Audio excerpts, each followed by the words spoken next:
네, 안녕하세요. 자, 이번 시간은 이제 테마 기초이론 다섯 번째 부동산 수요에 대해서 알아볼게요. 네. 자, 먼저 핵심 포인트는 부동산 수요 특징, 그다음에 유량과 저량의 개념과 변수 구분, 대체제 뭐 100%죠, 100%. 예, 대체제 보완제 관계. 예. 다음 이제 수요곡선, 수요곡선이 어떤 형태를 띠는지, 가격과 수요랑 무슨 관계인지 등등등. 그다음 수요량의 변화, 수요 변화 여기까지 쭉 정리를 한번 해볼게요. 자, 어디 첫 번째 이제 기출 이론 부동산 수요. 수요는 이제 영어로 디맨드라고 하죠. 디맨드. 그래서 요구하다. 그래서 이제 D라고 표현하죠. 공급은 서플라이고 S. 자, 수요는 일정 기간 또는 일정 시점에 부동산을 구매하고자 하는 욕구다라고 이렇게 이야기를 하는데, 자, 첫 번째 이제 구매하고자 하는. 자, 이제 여기서 오답을 은근히 줍니다. 우리가 배우는 수요 공급은 100원에 10개를 샀다, 100원에 10개를 공급해 버렸다가 아니고 100원에 10개를 살려고 한다. 100원에 10개를 공급하려고 한다라고 하는 거거든요. 그러니까 일이 벌어져 버린 게 아니고 사전에 그렇게 하려고 의도한다 이 말이에요. 그래서 우리가 배우는 수요 공급은 구매하고자 하는 사전에 의도된 사전적 개념이다. 사후적이 아니에요. 예. 다음 욕구. 자, 욕구. 수요라고 했으니까 사고자 하는 욕구겠죠. 근데 부동산은 비싸요. 고가예요. 그러니까 사고자 하는 마음만 가지고는 수요가 아니고 실질적으로 구매할 수 있는 구매 능력이 수반된 수요. 그래서 구매 능력이 수반된 유효 수요다라고 이렇게 불러준다는 거. 유효 수요. 네. 구매 의지 플러스 구매 능력이 수반된 유효 수요. 네. 다음 이제 유량과 저량도 잘 나오죠. 이제 우리 학계를 보면 변수 구분하시오가 이제 잘 나오는데 수요 공급의 유량 저량, 부동산 정책의 직접 개입, 간접 개입 구분하시오. 부동산 금융에서 지분 금융, 부채 금융, 매자님 금융 구분하시오. 이런 것들이 이제 시험에 출제가 잘 되죠. 자, 볼게요. 유량 일정 기간, 저량 일정 시점. 음, 만약에 제가 이제 어떤 학생한테 질문해요. 학생 용돈이 얼마예요? 라고 이렇게 질문했어요. 그러면 이 말은요. 학생 용돈이라는 당신의 소득이 얼마인가요? 라고 질문하는 거예요. 그러면 자 그렇게 질문하면 어떻게 대답해야 되겠어요? 저는 1번 저는 현재 10만 원 있어요. 2번 저는 일주일에 10만 원 받아요. 2번이죠. 2번. 자, 방금 제가 질문한 게 뭐냐면요. 유량 질문이었어요. 유량. 일정 기간 동안 발생되는 거. 그러니까 학생 용돈이 얼마예요라고 물어본 것은 학생 정기적으로 일정 기간 동안 발생되는 학생의 용돈이라는 소득이 얼마인가요?라고 물어본 거죠. 그러면 학생은 저는 일주일에 10만 원 받아요라고 그렇게 대답해야 돼요. 그런 개념이 이제 유량 일정 기간이고 저량 일정 시점인데 이번에 똑같 이제 다른 학생한테 질문할게요. 학생 용돈 얼마 있어요? 라고 질문했어요. 그러면 학생 용돈 얼마 있어요라는 것은 학생 현재 시점에 학생이 가지고 있는 용돈이라는 재산이 얼마가 있습니까? 라고 그렇게 물어보는 거거든요. 그러면 1번 저 현재 10만 원 있어요. 2번 저 일주일에 10만 원 받아요. 몇 번이죠? 1번 나는 현재 내 용돈이라는 재산은 10만 원 있다. 그것은 바로 저량 일정 시점과 관련되는 거예요. 그래서 일단 유량은 일정 기간, 저량은 일정 시점이 측정되는 거죠. 그래서 변수는 이제 소득은 전부 다 유량이죠. 이제 소득은 종류가 다양합니다. 개인의 소득, 회사의 영업 소득, 뭐 상가 임대인의 임대료 소득 등등등. 소득은 특정 시점에 존재하는 게 아니고 한 달 동안, 1년 동안 일정한 기간 동안 걸쳐서 나타나는 게 바로 유량 소득이다. 예, 소득은 그래서 유량. 부동산 거래량도 마찬가지예요. 부동산 거래량도 결국은 이렇게 지난 1, 4분기 동안 지난 6개월 동안 부동산 거래량이 총 몇 건이냐 그렇게 접근하는 거잖아요. 그래서 거래량도 유량이고 그다음에 가계 소비 우리 집 한 달 생활비가 얼마다 한 달 동안의 생활비 얼마다 등등등 요거 잠깐 놔두고요. 저량은 일정 시점이죠. 가치 가격 자산 부채 자본 이런 것은 특정한 시점에 있는 돈이니까 저량이 되겠고 유량 이제 저량 일정 시점이 되겠고요. 인구도 몇 년 몇 월 며칠 기준 몇 명 이것도 저량이 되겠죠. 다음 통화량 돈도 역시 저량이 되겠고요. 야 여기서 신규 주택 공급량과 주택 재고를 구분하셔야 돼요. 자 우리 주변에 보니까 지은 지 1년밖에 안 된 새 집도 있고 지은 지 25년 된 상당히 오래된 헌집도 있겠죠, 우리 주변에. 자, 새 집이든 헌집이든 현재 시점에 주택으로서 존재하고 있는 거 있죠. 주택 재고가 안 팔리고 남은 집을 말하는 게 아니고 존재하는 주택을 말해요. 새 집이든 헌집이든 존재하는 주택. 그래서 주택 재고는 존재하고 있기 때문에 저량이다라고 이렇게 불러주고 저량. 다음. 이제 우리 학원 옆에 보니까 아파트 재건축을 해요. 1500세대를. 그래서 제가 이제 지나가다 보니까 공사장 펜스에 이제 이게 나온 거야. 아파트 1500세대 건축하고 있다. 기간 2021년 1월 1일부터 2023년 5월 31일까지 공사하겠다라고 써놨어요. 그럼 지금 이 1500세대 주택은 현재 시점에 존재하고 있나요? 아니죠. 일정 기간 동안 공급이 이루어지고 있죠. 그걸 갖다가 신규 주택 공급량 또는 생산량이라고 그래요. 얘는 현재 시점에 주택으로서 존재해야 안 해요? 아직은 존재하고 있지 않은 주택이죠. 그래서 일정 기간 동안 공급이 이루어지기 때문에 유량이다라고 그렇게 이야기한다는 거. 그래서 일단 유량, 저량 변수 구분했고요. 네. 다음 이거 하나 조심하셔야 돼요. 나머지는 별로 특별하게 어려운 게 없는데 어렵거나 이런 건 아닌데 이제 주택 저량의 공급량은요. 주택 공급은 시간이 걸리거든요. 그래서 특정 시점에는 주택 저량의 공급량을 일정 시점에 공급하고자 하는 양 하면 안 돼요. 특정 시점에 있는 거 확인하는 거거든요. 있는 거. 그래서 일정 시점에 뭐하는 존재하는 주택의 양 이렇게 나와야 된다는 거 좀 조심해 주시고요. 네. 자, 이제 우리 기출급장 22의 기출문제 볼게요. 유량 저량에 관한 설명으로 옳은 것은 이 문제 좋아요. 이제 오래되긴 했는데 요즘에는 이제 시험에 개념을 물어보든지 사례를 물어보든지 이렇게 나오는데 요거는 종합적인 게 다 들어가 있어요. 일단 볼게요. 1번, 2번. 저량은 유량은 일정한 기간, 일정 시점. 어머나 유량 저량이 바뀌었네. 바뀌었어. 틀렸어 둘 다. 3번, 4번 유량 저량.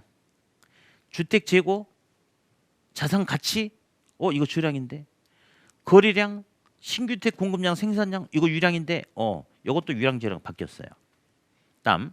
현재 우리나라의 1500만 채의 주택이 존재하고 그중에 100만 채가 공가로 남아 있다면 현재 주택은 1400만 채다. 자, 이런 문제는 숫자가 중요하지 않아요. 아니 1500만이 있는데 100만이 공실이면 당연히 공가로 남아 있으면 소비자가 소비하고 있는 양은 당연히 1400이겠죠. 이런 숫자가 중요한 게 아니고 주어진 이 상황이 유량의 상황인지 저량의 상황인지 그걸 구분해야 되거든요. 볼게요. 현재 존재는 기간이 시점이에요.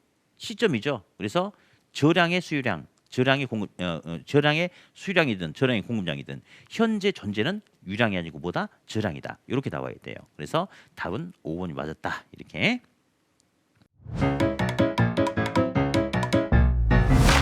에듀윌 유료 회원만의 명품 자료 서비스.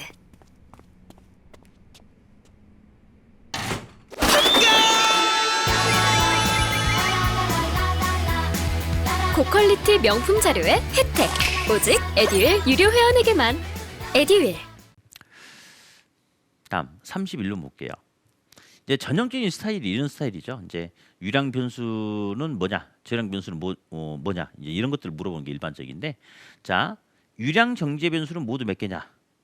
자산 저량, 소득 유량, 가계 소비 일정 기간 유량, 돈 통화량 저량, 통화량 저량, 자본 총량 저량 자본, 신규주택 공급량 유량. 그래서 사이좋게 유량 3개, 저량 3개. 답은 3번.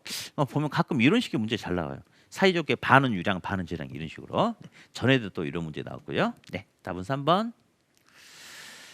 자, 기출이론 세 번째 대체제와 보완제. 너무 중요합니다. 100%라고 생각하시면 돼요. 대체제. 재와 물건. 대체. 서로 대신 교체해서 쓸 수 있는 물건. 그러니까 이제 음료수를 먹고 싶어요. 음료수를. 근데 이제 고기를 먹다 보니까 탄산음료를 먹고 싶은데 사이다를 먹으려고 하다가 없으면 환타나 콜라를 바꿔 먹을 수 있는 그런 관계. 대체제 관계. 자, 볼게요. 대체제란 것은 A하고 B가 서로 똑같은 건 아닌데 대신 교체해서 바꿔서 사용할 수 있는 관계를 대체제라고 그래요. 그래서 A를 쓰려고 하는데 A가 안 되면 A를 대신해서 B를 선택하려고 하는 관계를 대체제 관계다라고 그렇게 이야기를 해요. 자, 그러면 어디 콜라하고 사이다가 있어요. 콜라 사이다가 있는데 이제 갑돌이가 그 모임 총무인데 이번 주 토요일 날 이제 1박 2일 캠핑을 가기로 했어요. 이제 이 모임에서 전체. 그래서 이제 행사를 준비하면서 음료수를 100개를 준비하려고 하는데 마트에 전화해서 물어봤어요. 콜라 얼마냐? 1,000원이래요. 사이다 얼마냐 했더니 900원이래요. 그래서 콜라하고 사이다는 지금 딱 100원 차이가 나. 그래서 갑돌이 생각하길래 뭐 100원 정도 차이면 그냥 콜라 50개, 사이다 50개에서 음료수 100개를 준비하자라고 계획을 세웠어요. 그러니까 이제 드디어 내일 이제 캠핑을 가거든요. 그래서 이제 음료수를 사려고 마트에 갔더니 어머나 그 사이에 콜라가 말이야 그냥 1,200원으로 상승했네. 올랐어요. 근데 우리 수요 공급에서는 이런 게 있어요. 다만 다른 조건은 일정, 불변이라 가정함이라는 전제 조건을 깔아놓거든요. 그러면 만약에 시험 문제에서 콜라 가격이 상승한다 그러면 콜라만 가격이 상승한다라고 해석을 하셔야 돼요. 그러면 콜라 가격은 1,000원이고 사이다 가격은 900원이다. 그러면 콜라 가격이 1,200원으로 상승한다는 것은 콜라만 1,200원으로 상승하고 사이다는 여전히 가격이 900원이다. 라고 해석하셔야 되거든요. 그러면 이제 콜라 비싸졌잖아요. 그러면 콜라가 1,200원이고 사이다는 이제는 그대로 900원이야. 그럼 사이다는 아까는 콜라에 비해서 100원 쌌지만 콜라만 가격이 오르고 사이다는 가격이 그대로이기 때문에 상대적으로 가격이 더 많이 하락하는 효과가 생기죠. 그렇죠? 그러면 소비자는 이제는 가격 차이가 많이 나니까 상대적으로 싼 사이다를 더 많이 사려고 그래. 50개에서 70개로. 그럴 수 있죠. 싸니까. 여기서 멈추면 안 돼요. 싸니까 더 많이 사고 대신 비싼 콜라는 종전보다 덜 사려고 한다. 이런 모습이 나타나거든요. 다시 한번 정리해 볼까요? 콜라 가격이 상승한다. 콜라만 가격이 상승한다. 면은 대체제인 사이다는 상대적인 가격 하락 효과가 생겨. 그러면 비싼 콜라는 종전보다 수요량이 감소하겠죠. 그 상대적으로 대신 싼 사이다에 대한 수요가 증가한다. 이렇게 이 관계를 가장 잘 물어보죠. 가끔 이제 또 뭐 또 물어보냐. 그러면 결국 사이다에 대한 수요가 증가하면 결국 사이다 가격은 앞으로 어떻게 되겠느냐. 사이다 가격은 앞으로 상승한다. 이제 이렇게 표현합니다. 다음 우리 사례를 한번 들어보면 대체주택의 임대료가 상승하면 아파트에 대한 수요는 자 여기서 말하는 대체주택이 뭔지는 알 필요 없어요. 그냥 대체주택이라고 나왔으니까 아파트랑 이 주택은 둘이 무슨 관계다. 대체 관계다. 뭐 고급 타운하우스 뭐 단독주택 이런 게 될 수 있겠죠. 그렇게. 예. 자, 아무튼 대체주택의 임대료가 상승하면 비싼 대체주택에 대한 수요량이 감소해. 대신에 상대적으로 싼 아파트에 대한 수요는 증가한다. 대체제 관계는 둘 중에 하나를 선택하는 관계이기 때문에 한쪽을 많이 사면 다른 쪽을 조금 사고 이쪽을 많이 사면 이쪽을 조금 사는 그런 관계를 대체제 관계다라고 그렇게 이야기합니다. 네, 다음 보완제.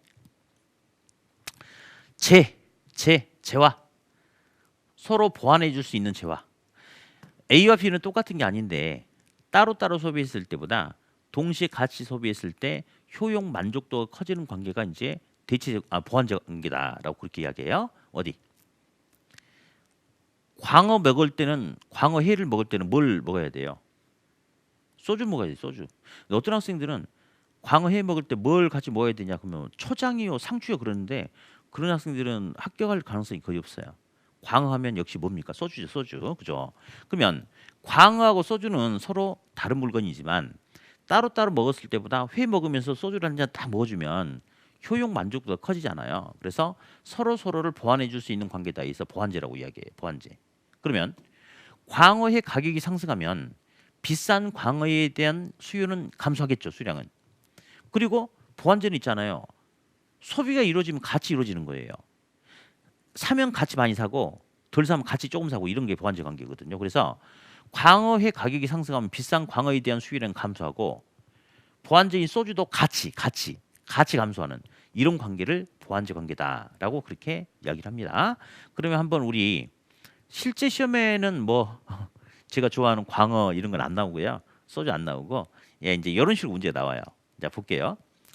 A 가격이 10% 인상되자 그로 인해서 B 재화 수요량은 8% 증가하고 C 재화 수요량은 12% 감소한다. 이 경우 A와 B는 무슨 재화고 A와 C는 무슨 재화냐. 자, 이렇게 지금 물어보고 있어요. 자, 그러면 어디 볼까요? A 가격이 상승하면 이거만 보세요. 다른 조건이 일정할 때 A 가격이 상승하면 비싼 A에 대한 수요량은 감소하겠죠. 그리고 A가 비싸니까 A 덜 사고 대신 싼 B를 더 사군요. 지금 대신 B를 더 사. 그러면 A가 비싸니까 A를 덜 사고 상대적으로 가격이 싸진 B를 더 산다는 것은 대신 소비가 이루어지니까 A, B는 대신 교체가 이루어지니까 어때요? 대치의 관계가 되겠죠. 그죠? 다음 A 가격이 상승하자 비싼 A에 대한 수요량이 감소하겠죠. A가 비싸니까 A 수요량이 감소하고 C 수요량도 같이 감소했대. C 수요도 같이 감소했대. 그러면 A와 C는 같이 움직이는 거죠. 무슨 관계죠? 예, 보완제 관계죠. 그래서 이 문제는 뭐 그냥 100%짜리라고 생각하시면 돼요. 문제가 이걸 바탕으로 해서 어떻게 나오든지 반드시 출제된다라고 생각하시고 우리 지금 여러분 교재 보시고 계시잖아요. 교재 안에 있는 이 예제 박스 잘 정리 좀 해놓으세요. 100%니까. 네. 자, 그럼 이제는 수요 곡선에 대해서 한번 가볼까요? 수요 곡선. 수요 곡선은 수요의 모습을 보여주는 곡선이 수요 곡선이에요. 자, 이제 수요 곡선을 한번 그려보려고요. 이제 뭐 이렇게 종축, 행축 이런 용어는 몰라도 괜찮아요. 프라이스 가격 P. 근데 사실은 가격과 임대료는 다른 말이거든요. 근데 우리 시험에서는 수요 공부에서는 가격과 임대료를 동일한 용어로 씁니다. 그래서 여기 P라고 나오든지 렌트 R이라고 나오든지 역시 가격과 임대료는 똑같다라고 알아두시고요. Q 수량 개수. 자, 이제 수요곡선 그리기 전에 여기 먼저 볼게요. 대체재가 전혀 없대. 어떤 물건이 있는데 만약에 대체재가 전혀 없다면 지금 막 코로나 때문에 너무 힘들지 않나요? 예. 저도 이제 지금 혼자 이렇게 촬영을 하니까 이게 마스크를 안 써서 그나마 이렇게 너무 편한데 이렇게 지금 마스크 쓰고 계속 수업한 지가 거의 2년 됐죠, 2년. 막 그러니까 마스크를 쓰고 수업하다 보니까 이 학생들하고 이렇게 우리가 그잖아요. 마스크 이렇게 제 얼굴 보세요. 이 마스크 쓰면 눈만 보이는데 마스크 쓴 얼굴하고 마스크 벗었을 때 얼굴이 확 다르고 막 그러잖아요. 그죠? 그러니까 마스크를 이게 쓰고 수업하니까 이렇게 학생들하고 교감도 떨어지고 좀 그런 것 같아. 그래서 좀 정도 많이 없고 좀 약간 그래진 것 같아요. 그래서 빨리 이제 코로나가 좀 어떻게 끝났으면 좋겠는데 끝나겠죠 뭐. 자, 우리 이렇게 봅시다. 이제 코로나 걸리면 알약을 먹어야 된대요. 예, 근데 코로나 알약이 하나에 100원인데 반드시 10개를 먹어야 된대요. 반드시 10개. 근데 이 코로나 치료제 알약은 대체제가 전혀 없다고 가정할게요. 그러면 반드시 10개를 먹어야 되는데 약값이 100원에서 200원 오르더라도 몇 개 먹어야 돼요. 10개. 약값이 50원 하락해도 그냥 10개를 먹어야 돼요. 10개 필요하니까. 대체제가 전혀 없으니까. 그러면 이 점들을 연결하면 곡선이 뭐가 되죠? 수직이 되죠. 수직. 그러면 대체제가 전혀 없으면 수요곡선은 수직. 양불변이래요. 그러면 소비자에게 절대적으로 유리한 상황일까요? 절대적으로 불리한 상황일까요? 수요곡선의 수직이란 것은요. 대체제가 전혀 없다 그러면 공급자가 가격을 어떻게 조절하든지 무조건 똑같이 사줘야 돼. 그럼 결국 소비자가 절대적으로 불리할 수밖에 없는 상황이 되는 거죠. 네. 자, 그런데 여기 다시 볼게요. 100원의 소비자가 10개 사려고 그래요. 근데 가격이 150원으로 200원 인상되니까 소비자는 5개만 사려고 한대요. 가격이 50원 하락하니까 소비자는 20개 사려고 한대. 100원일 때 10개 사려고 하고 200원일 때 5개 사려고 하고 50원일 때 20개 사려고 그래요. 이런 수요량을 전부 연결한 곡선을 이제 수요 곡선이다라고 불러주거든요. 자, 곡선 옆에 수요가 디맨드니까 D를 붙이면 수요 곡선이에요. 저는 정보가 곧 합격이라고 생각해요. 기출문제 특강이나 모의고사 자료집을 주시는 것도 좋았고 그 중에서 제일 좋았던 건 교수님의 쪽집게 정보였어요. 약간 합격을 위한 종합 패키지 선물을 받는 그런 느낌? 애들 유료 회원 꼭 추천합니다. 제가 이따 마이너스를 붙여놨죠. 마이너스는 반비례인데 조금만 기다릴게요. 그럼 수요곡선은 결국은 우하향하는 형태를 띠는 곡선이다라고 이렇게 불러주는데 이를 이제 수요법칙이라고 하거든요. 뭐 수요법칙은 특별한 말이 아니고 일반적인 소비자가 보여주는 모습 뭐 이런 건데 어디 볼게요. 100원일 때 10개를 사려고 했는데요. 가격이 200원은 상승하니까 가격이 상승하니까 수요량은 10개에서 5개로 줄었죠. 수요량 감소했어요. 가격이 100원에서 50원으로 하락하니까 수요량은 10개에서 20개로 증가했죠. 그걸 보니까요. 가격과 수요량은 서로 반대로 움직이지 않습니까? 반비례. 그래서 가격과 수요량이 서로 반대로 움직이는 관계를 바로 수요 법칙이다라고 이야기해요. 그래서 수요 곡선의 기울기는 음의 기울기라고 그래요. 이 음은 그냥 반비례다라고 알아두시면 돼요. 다음. 수요 곡선이 우하향하는 이유는 가격 효과 때문에 그러는데 가격 효과는 소득 효과와 대체 효과가 합이다라고 하는데 일단 얘가 중요한데요. 얘도 물어본 적이 있는데 자, 이게 들어볼게요. 이제 나중에 이렇게 실제 시험에서는 한 번 나왔는데 이거 가지고 오답을 내진 않지만 자, 봅니다. 소득 효과는 어떤 거냐면 볼래요? 맨 처음에 100원이라는 가격의 소비자가 10개를 사려고 그랬어요. 10개를. 근데 물건 자, 내 소득은 일정한데 물건 가격이 오르면 나의 실질 소득이 감소하죠. 그렇죠? 그래서 물건 가격이 오름에 따라서 실질 소득 감소 효과에 의해서 이 물건을 100원에 10개 사려고 하다가 비싸면 10개에서 5개만 사려고 한다. 그래서 소득 효과는요. 그냥 예, 물건 가격이 오름에 따라서 실질 소득 변화에 따라서 수요량이 어떻게 된다. 그래서 소득 나오면 그냥 소득 효과예요. 소득 효과. 소득 효과. 예, 그래서 다시 한번 100원에 10개를 사려고 하는데 다른 조건이 일정할 때 물건 가격이 비싸지니까 나의 실질 소득이 감소해서 물건을 덜 산다. 무슨 효과냐? 그냥 소득 나오면 소득 효과 찍으면 돼요. 그냥. 이건 별로 중요하지 않고. 다음. 대체 효과가 중요한데 100원에 10개를 사려고 그랬어요. 근데 만약에 10개가 필요하니까 10개를 사려고 했는데 대체제가 전혀 없다면 200원이라는 가격에도 몇 개를 사야 되죠? 10개. 그럼 수요곡선은 수직입니다. 근데 100원에 10개를 사려고 했는데 가격이 오르니까 소비자가 덜 사려고 한대. 이렇게 덜 사려고 한대. 그럼 결국은 대체제가 전혀 없으면 수요곡선은 수직인데 곡선이 삐뚤어졌다는 것은요. 비싸면 덜 살 수 있다 이거예요. 왜? 야, 너 10개 필요한데 왜 비싸다고 5개만 사려고 하냐? 그러니까 비싸니까 그냥 이를 대체할 수 있는 다른 거 사면 되니까 이건 좀 덜 사도 돼. 이런 식이래요. 따라서 결국 수요곡선이 수직이다가 아니고 삐뚤어졌다는 것은 비싸면 덜 살 수 있다. 결국 뭐가 존재하기 때문에 대체제가 존재하기 때문에 수요곡선은 우하향한다라고 그냥 딱 잘라서 정리하면 돼요. 대체제가 전혀 없으면 수요곡선은 뭐가? 수직. 수요곡선이 수직이 아니고 우하향 삐뚤어졌다 이거죠. 그렇죠? 그것은 결국 비싸면 덜 살 수 있다. 대체제가 존재하기 때문이다. 그렇게 정리하시면 되겠어요. 네. 자, 어디 이제 수요량의 변화, 수요 변화도 되게 중요해요. 시험에 너무 잘 나오죠? 수요량의 변화, 수요 변화 또는 공급량의 변화, 공급의 변화 똑같습니다. 자, 가볼게요. 수요선이 이렇게 있는데 100원이라는 가격의 소비자가 10개를 사려고 그래요. 수요량. 근데 가격이 200원이 비싸면 소비자가 5개만 사려고 한대요. 여기 있던 수요량이 이리 같네요. 가격이 50원이라면 소비자는 20개를 사려고 한대. 그러면 여기 있던 수요량이 100원일 때 있던 수요량이 가격이 200원이 비싸지면 이리 가고 가격이 50원을 하락하면 이리 온대요. 그래서 가격이란 게 달라짐에 따라서 곡선상에서 수요량이 변하는 게 바로 수요량의 변화예요. 그러면 자, 수요량이 변하는 곡선 향상이 이 상태에 가만히 있거든요. 그러면 100원이라는 가격에서는 절대 수요량이 변하지 않아. 근데 수요량 여기다 이리 가려면 뭐가 달라져야지? 가격. 그래서 당일제화의 가격에 의해서 곡선은 이동하지 않고 곡선상에서 수요량만 변하는 게 바로 수요량의 변화입니다. 나중에 뒤에 공급량의 변화도 나오거든요. 공급량의 변화도 똑같습니다.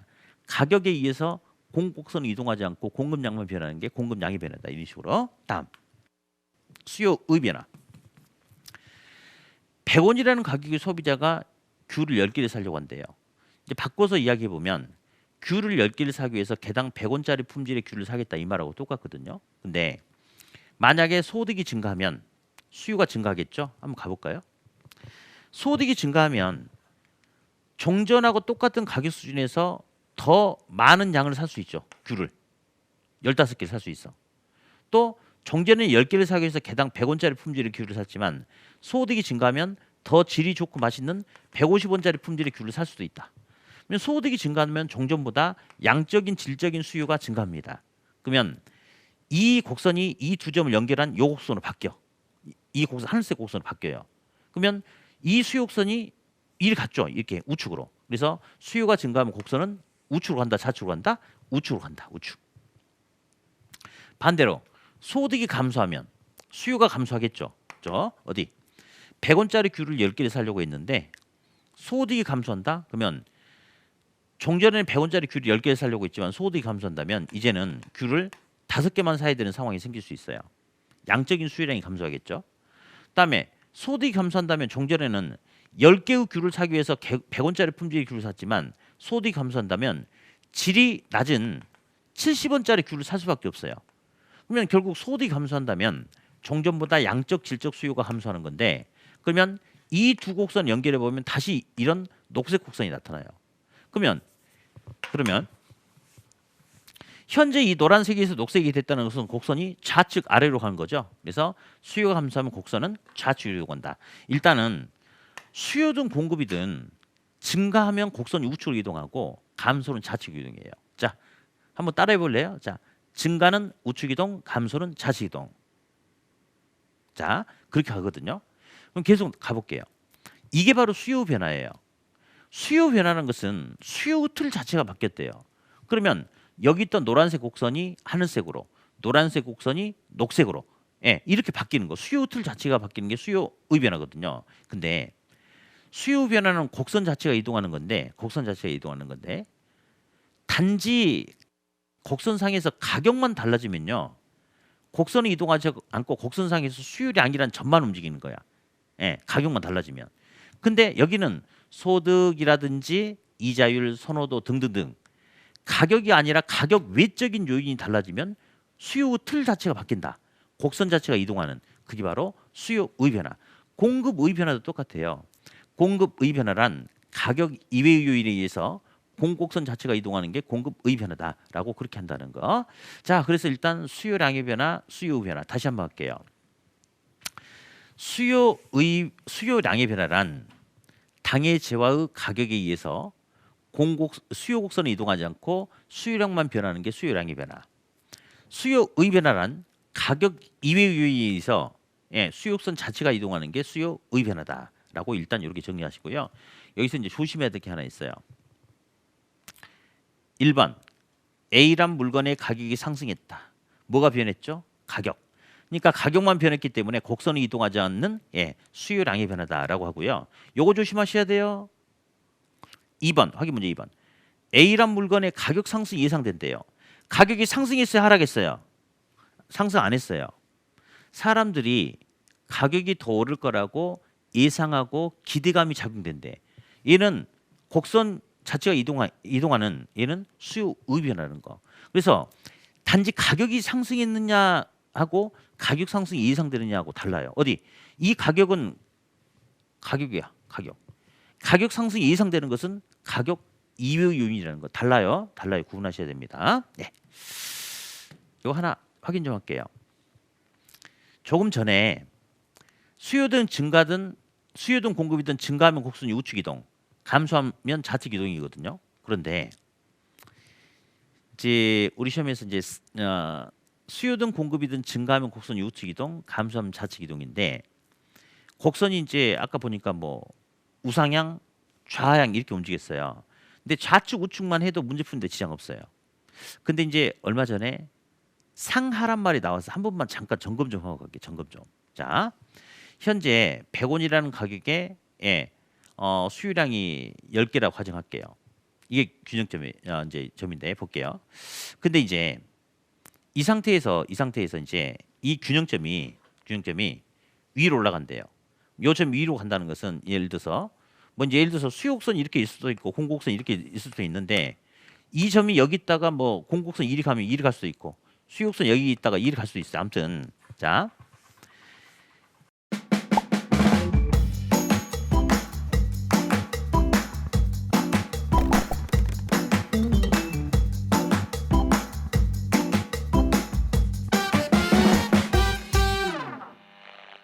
상으로 간다는 것은요.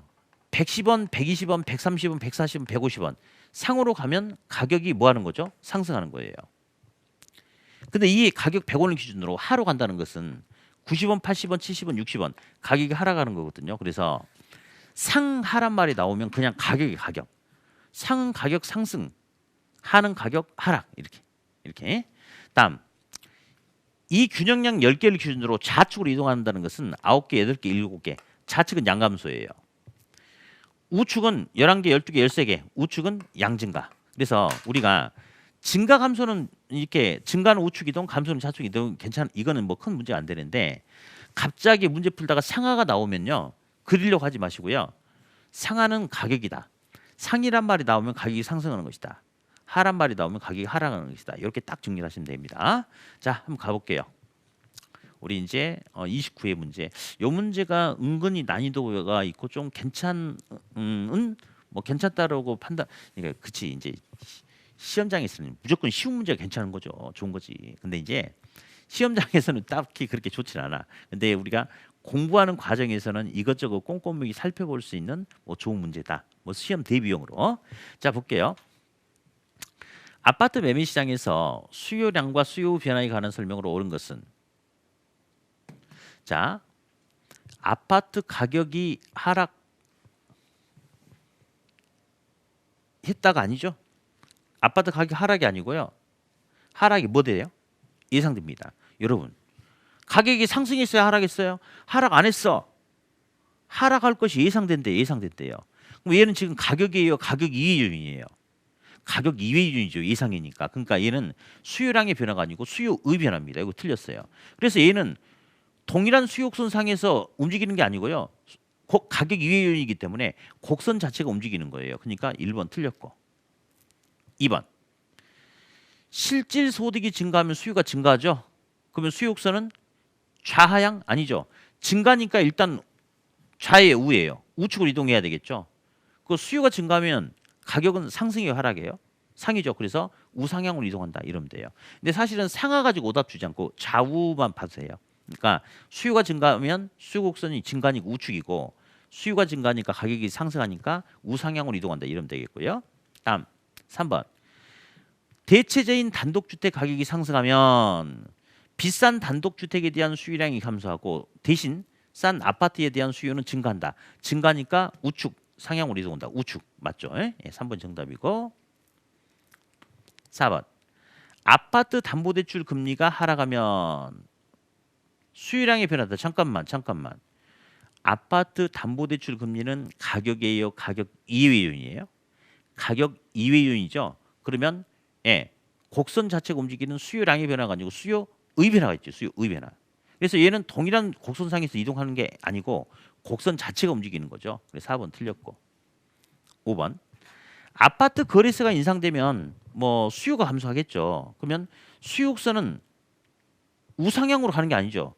감소니까 수요 감소니까 우측 좌측 그리고 수요가 감소하면 가격은 하락하죠. 그러면 하니까 하락. 그래서 좌하향으로 이동한다. 이렇게 해야 돼요. 이거 틀렸거든요. 그래서 이 문제는 상당히 우리가 이렇게 시험장 나왔을 때는 학생들에게 약간은 불편함을 줍니다. 그러나 우리가 시험 대비용으로는 참 좋은 문제입니다. 그러니까 아마 이렇게 지금 이 강의를 들으실 때 어느 정도 이렇게 심화 이론까지 이렇게 공부를 하신 다음에 들으시면 좀 더 이해가 되시겠지만 처음 지금 공부하신 분들은 여기서 아직은 상하가 익숙하지 않을 수 있어요. 그러니까 지금은 수요든 공급이든 증가하면 우측 이동, 감소하면 좌측 이동. 그것만 먼저 잡으시고 그리고 상하는 그냥 말 갖다 붙이면 돼요. 상이란 말이 나오면 가격 상승, 하란 말이 나오면 가격 하락이거든요. 잠깐 칠판을 보면요. 만약에 수요가 감소한다면 곡선 어디로 이동하느냐? 감소니까 일단 좌죠, 좌. 그렇죠? 좌죠. 그리고 수요가 감소하면 가격은 어떻게 되겠어요? 하락하겠죠. 사람들이 안 살려고 하면 가격이 싸질 거 아니에요. 그러면 좌하향으로 이동한다라고 이렇게 이동하는데 이렇게 하는데 지금 혹시 그러니까 막 처음 공부하신 분들 아직 상하 개념이 익숙하지 않을 수 있어요. 그러니까 지금은 수요가 감소하면 곡선 좌측, 수요가 증가하면 곡선은 우측으로 이동한다. 지금은 그렇게 정도만 정리하셔도 괜찮겠어요. 네. 다음 이제 25번 문제. 이런 문제 스타일도 되게 25의 문제인데 이런 스타일의 문제도 은근히 좀 출제가 잘 되고 있습니다. 자, 아파트 시장에서 수요선을 좌측으로 이동시킬 수 있는 요인. 자, 여러분. 곡선을 좌측으로 이동시킨다는 것은 수요가 증가 감소, 좌측 감소죠. 곡선 자체가 이동하는 수요 변화를 물어보고 있어요. 모두 몇 개냐 이런 요인은 수요 감소 요인. 자, 수요자의 실질 소득이 증가하면 수요가 증가하니까 얘는 아니고. 여러분 여기 건축 원자재 시멘트 가격이 하락한대요. 이것은 수요가 아니고 공급에 직접적인 영향 주는 거거든요. 그러니까 얘는 공급에 영향을 주기 때문에 얘는 아니고. 사회적 인구 감소, 수요 감소 맞겠고. 자, 여기 아파트 가격 하락이라고 나왔잖아요. 그러면 아파트 가격이 하락하면 얘는 아파트의 가격이 하락한다고 했으니까 곡선이 움직이지 않아요. 얘는 여기처럼. 얘는 수요량의 변화고 주어진 수요선상에서 수요량만 증가하는 현상이에요. 그러니까 예, 요거는 답이 안 되겠죠. 그러니까 만약에 이렇게 나오면 이제 학생들이 굉장히 힘들어 버리죠. 아파트 가격이 만약에 상승한다 이렇게 나오는 거야. 그러면 아파트 가격이 상승하면 아파트 수요량은 감소하는 거거든요. 이렇게 되면 얘가 답이 돼야 안 돼요. 그래도 안 되는 거예요. 왜냐하면 여긴 지금 곡선 자체가 움직이는 수요의 변화를 물어봤어. 그러면 수요의 변화가 나타나려면 가격 2배의 요인이 나타나야 돼요. 근데 여기는 지금 뭐예요? 가격 나왔죠? 그러니까 여기가 상승이든 하락이든 얘는 여기서 답이 될 수가 없어요. 왜? 곡선이 움직이지 않는 요인이 되니까. 틀렸고요. 아파트에 대한 선호도가 감소하면 수요 감소 요인 맞겠죠?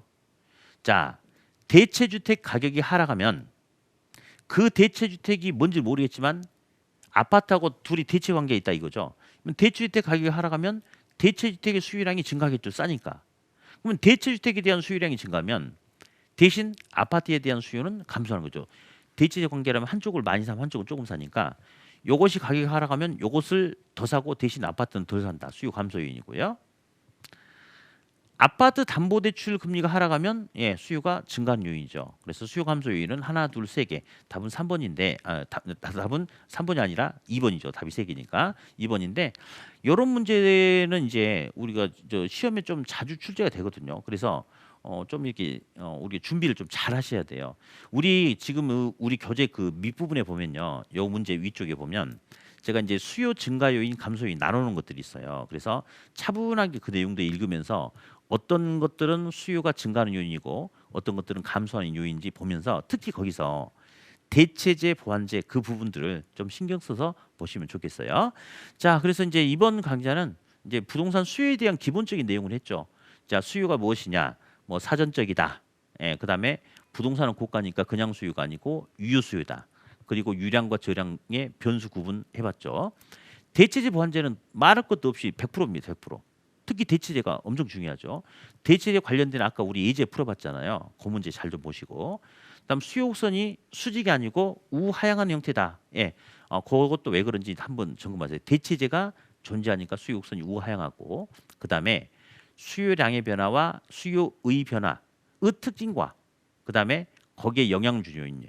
수요량의 변화는 당의 재화의 가격에 의해서 곡선을 이동하지 않고 곡선을 이동하지 않고 수요량만 변하는 게 수요량의 변화고 수요의 변화는 가격 이외의 요인에 의해서 곡선 자체가 움직이는 게 수요의 변화죠. 이런 것들 배웠으니까 수요 공급 기본이죠, 기본. 그래서 잘 정리하시기 바래요. 자, 그러면 고생하셨고 저는 다음 강의 때 다시 뵙겠습니다. 수고하셨습니다.